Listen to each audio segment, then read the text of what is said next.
Hello everyone. We start our next experiment, that is experiment number 13, assay of hydrogen peroxide to determine the percentage weight by volume of H2O2 in a given sample of hydrogen peroxide. आता ह्या ठिकाणी आपण बघू त्याचं preposition. तुम्हाला माहिती hydrogen peroxide हा redox type of टायट्रेशनमध्ये येतो. त्याला आपण म्हणतो ऑक्सिडेशन रिडक्शन, कारण की तुम्हाला माहिती आहे की हायड्रोजन पेरॉक्साईड हा काय आहे, ऑक्सिडायझिंग एजंट. ओके. आणि त्याची टायट्रेशन आपण कशाच्या अगेन्स्ट करणार आहेत, पोटॅशियम परमॅग्नेट. म्हणून ह्या टायट्रेशनला, ह्या ॲसेला परमॅग्नेट टाईप ऑफ टायट्रेशनसुद्धा म्हणतात. काय म्हणतात, एकतर ऑक्सिडेशन रिडक्शन म्हणजेच रेडॉक्स टाईप ऑफ टायट्रेशन किंवा परमॅग्नेट टाईप ऑफ टायट्रेशन असं सुद्धा म्हणतात. बघा, this assay is based upon the oxidation reduction that is permanganate type of titration in which solution of potassium permanganate is acts as a oxidizing agent.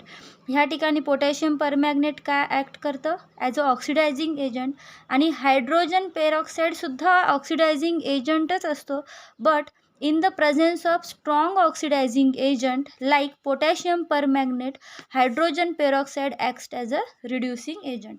म्हणजेच strong oxidising एजंटच्या प्रेझेन्समध्ये म्हणजेच potassium परमॅग्नेटच्या प्रेझेन्समध्ये hydrogen peroxide काय म्हणून act करणार, reducing agent म्हणून. आता बघू preposition 2. The ability of potassium permanganate solution to oxidize its due to the conversion of the MnO4 minus ion, that is permanganate ion, to manganese in the acidic solution, but MnO4 ion is reduced by the reducing agent like H2O2 solution containing MnO4 minus ion are purple in color. Solution of salt containing Mn plus ion are colorless. Hence, the permanganate solution is decolorized by reducing agent as longer as MnO4 ion present in the solution. The moment there is an excess addition of potassium, permanganate solution becomes purple. Thus, permanganate ion acts as a self indicator. आता ह्या ठिकाणी बघा काय म्हणतं, ब्युरेटमध्ये काय घेतलेलं आहे, potassium परमॅग्नेट, आणि कोनिकल फ्लास्कमध्ये हायड्रोजन पेरॉक्साईड. ओके. आणि त्या हायड्रोजन पेरॉक्साईडसोबतच काय टाकतो आपण, dilute sulphuric acid. Sulphuric acid काय करतं, मॅग्नेजला MnO4 परमॅग्नेट आयनला Mn++मध्ये कन्वर्ट करायचं काम करतं.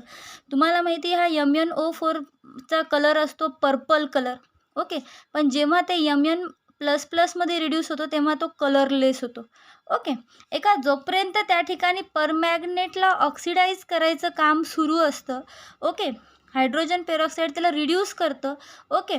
तोपर्यंत काय होणार, ते जे कोनिकल फ्लास्कमध्ये टाकलेला ब्युरेटमधून जे काही ड्रॉप बाय ड्रॉपमध्ये कोनिकल फ्लास्कमध्ये जे काही सोल्युशन पडत आहे, पोटॅशियम परमॅग्नेट सोल्युशन, तो काय होणार, लगेच त्याचा पर्पल कलर डिसॅपियर होत जाणार. कधीपर्यंत, जोपर्यंत त्याचे तिथं प्रेझेंट असलेले सगळे आयनचं काय होणार नाही, ऑक्सिडेशन. ओके. ऑक्सिडेशन झालं एकदा की त्या ठिकाणी परत जर एक्सेस परमॅग्नेटचा एक जरी ड्रॉप पडला, त्या ठिकाणी लगेच त्या सोल्युशनचा कलर कसा येऊन जाईल, पर्पल कलर. म्हणून ह्या ठिकाणी पोटॅशियम परमॅग्नेट काय म्हणून ॲक्ट करतं, ॲज अ सेल्फ इंडिकेटर म्हणून. ओके. ह्याची रिॲक्शन बघा कशी होणार.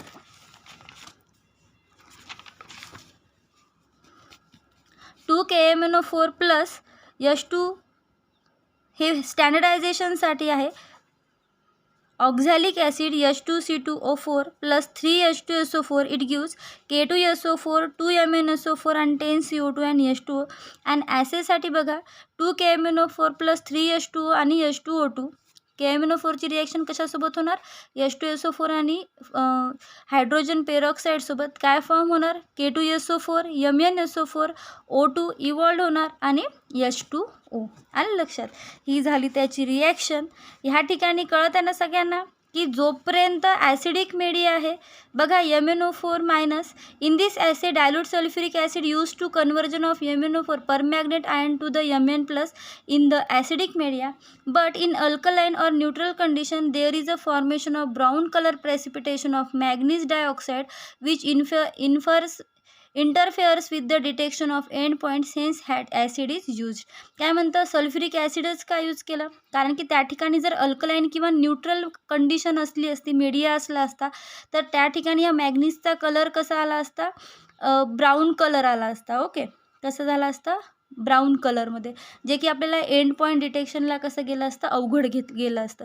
म्हणून ह्या ठिकाणी आपण कोणती मीडिया करतो, ॲसिडिक मीडिया, जेणेकरून हा तयार होणारा हा Mn++ आहे तो कसा राहतो, कलरलेस.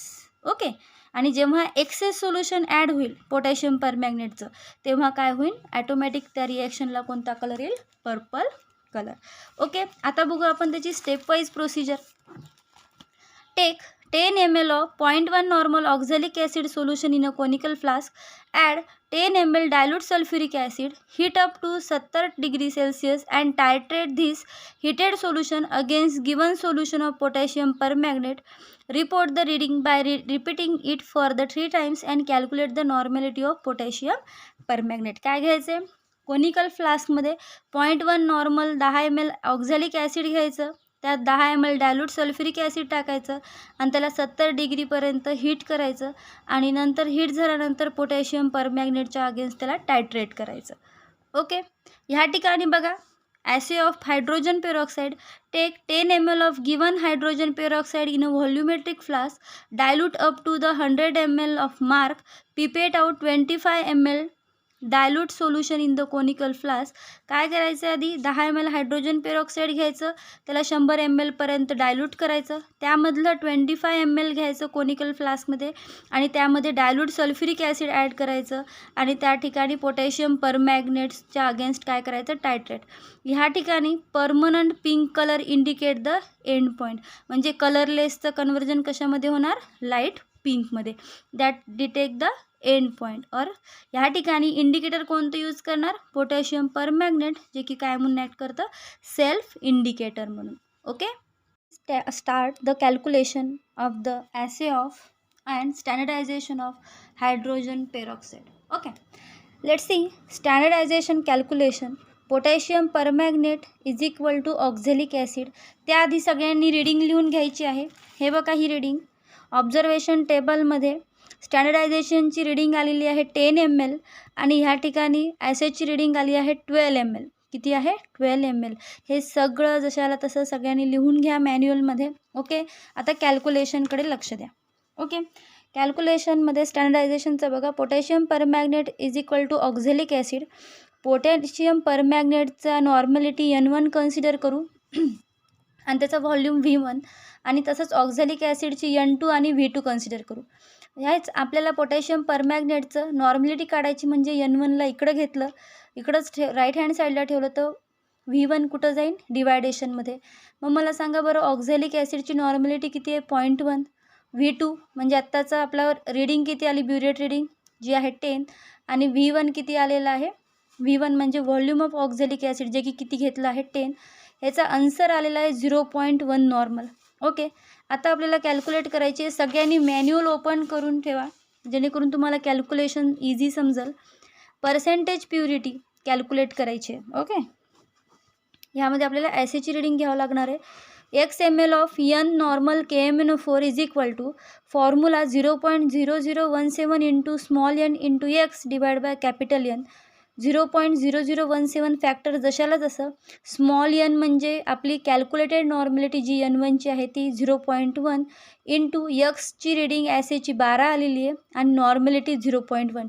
ह्याचं जर आपण मल्टिप्लिकेशन अँड डिवायडेशन केलं तर आन्सर येते 0.0240. ओके, नंतर if 25 ml dilute sample is taken content. आता आपल्याला बघायचं की जेव्हा आपण 25 ml डायल्यूट सॅम्पल घेतो त्यावेळेसची सेम रीडिंग गेली कॅल्क्युलेशनमध्ये, सेम.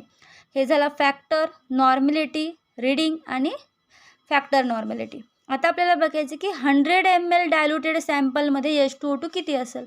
मग काय करणार, त्याला 25नी डिवायडेड आणि 100नी मल्टिप्लाय करायचं. म्हणजे ह्या ठिकाणी जे आपलं एवढं आन्सर आलेलं आहे, हे बघा, हे तर तुम्हाला ऑलरेडी एवढं माहितीच आहे, हे आलेलं आहे. ओके, मग कसं लिहिणार बघा, 0.0204 इंटू 100 डिवाइड बाय 25. जेव्हा आपण हे कॅल्क्युलेशन करू त्याचं आन्सर येतं 0.0816. किती येतं? 0.0816 gram of H2O2 is present in 10 ml of given undiluted sample. Okay, आता मला सांगा बरं, ह्या ठिकाणी जर समजा अनडायल्युटेड, इफ 10 अनडायल्युटेड सॅम्पलसाठी जर व्हॅल्यू त्याची इतकी येत असेल, ओके, अनडायल्युटेड सॅम्पलसाठी व्हॅल्यू जर इतकी येत असेल, तर मला सांगा बरं 100 ml ऑफ गिवन अनडायल्युटेड सॅम्पलसाठी व्हॅल्यू किती येणार? त्याला परत 100नी आणि 10नी काय करायचं, 100नी मल्टिप्लाय आणि डिवाइड 10. मग आता मला सांगा, एवढ्या सगळ्याचं कॅल्क्युलेशन आपलं इथं आलेलंच आहे, 0.0816 गुणिले आता इथं 10. आन्सर किती येते मला सांगा ह्याचं? 0.816. किती येतं? 0.816. ही कितीची व्हॅल्यू झालेली आहे? 8ची. कितीची झाली आहे? 8ची. आता ही झाली पर्सेंटेज प्युरिटी. ओके, 0.816. आता आपल्याला बघायचं आहे त्याचं व्हॉल्यूम स्ट्रेंथ कॅल्क्युलेशन. काय बघायचं आहे? Volume strength calculation. हे बघा, व्हॉल्यूम स्ट्रेंथ कॅल्क्युलेशनमध्ये 2H2O2 gives 2H2O and O2 is evolved. Okay, म्हणजे 2H2O2मध्ये ऑक्सिजन किती आहे बघा? 68 ग्राम. कारण की एक ऑक्सिजन म्हणजे 16 आणि ह्या ठिकाणी किती ऑक्सिजन आहे? 4. म्हणजे किती? 68 ग्राम of H2O2 content 32 gram of O2 is equal to 22.4 liter of oxygen at a normal temperature and pressure. Therefore 1 gram of H2O2 will gives, ह्याचं हे लिटरमध्ये ह्याला ml मध्ये कन्वर्ट करायचं, 22,400 divide by 68 ml of O2. It gives 329.4 ml of oxygen. Let concentration of H2O2 is equal to, y ची value किती आलेली आहे आपली मला सांगा? 0.816. Therefore 10 ml undiluted H2O2 it gives y divided by 100. म्हणजेच आपल्याला 0.1816 ला 100नी डिवाइड केलं तर आन्सर किती येणार आहे मला सांगा बरं त्याचं? 0.00816. बरोबर आहे.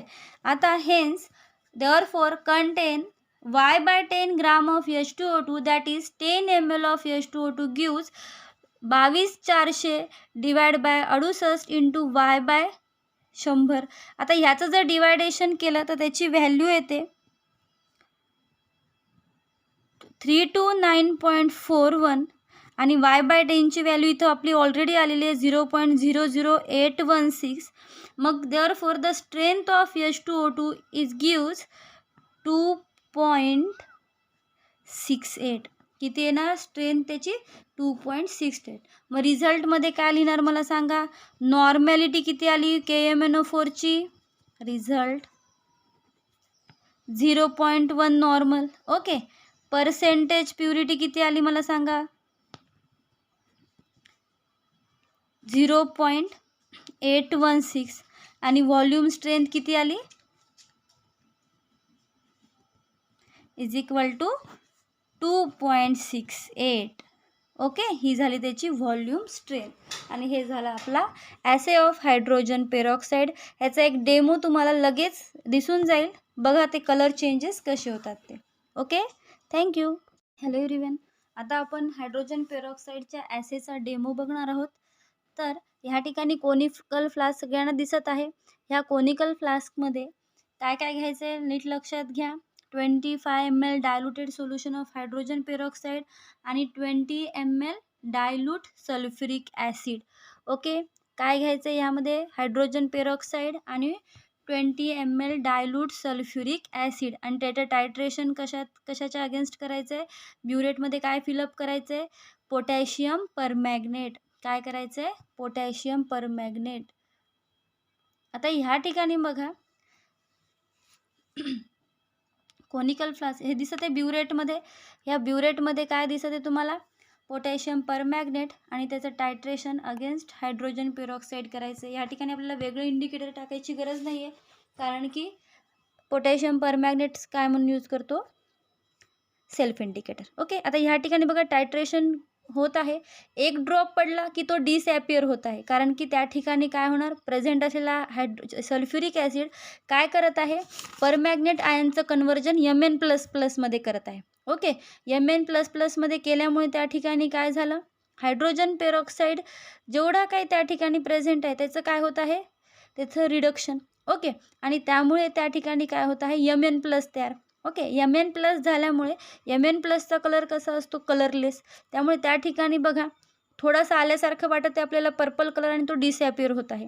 जेव्हा ती रिॲक्शन कंप्लीट होऊन जाईल आणि एक्सेस एक जरी ड्रॉप त्या KMnO4चा त्या ठिकाणी पडला की आपल्याला काय कळून जाणार, रिॲक्शन कंप्लीट झाली आणि आपल्याला आपला एंड पॉईंट दिसणार. नीट बघा, लक्ष द्या सगळ्यांनी. बघा ड्रॉप बाय ड्रॉप.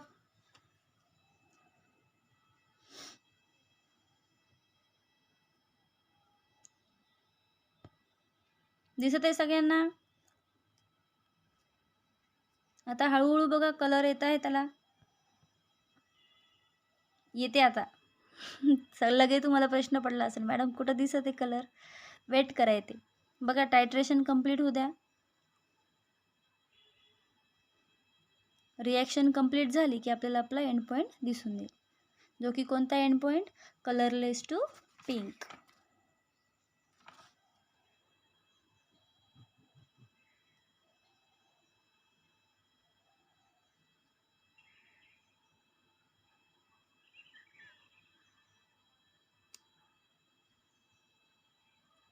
दिसत आहे सगळ्यांना.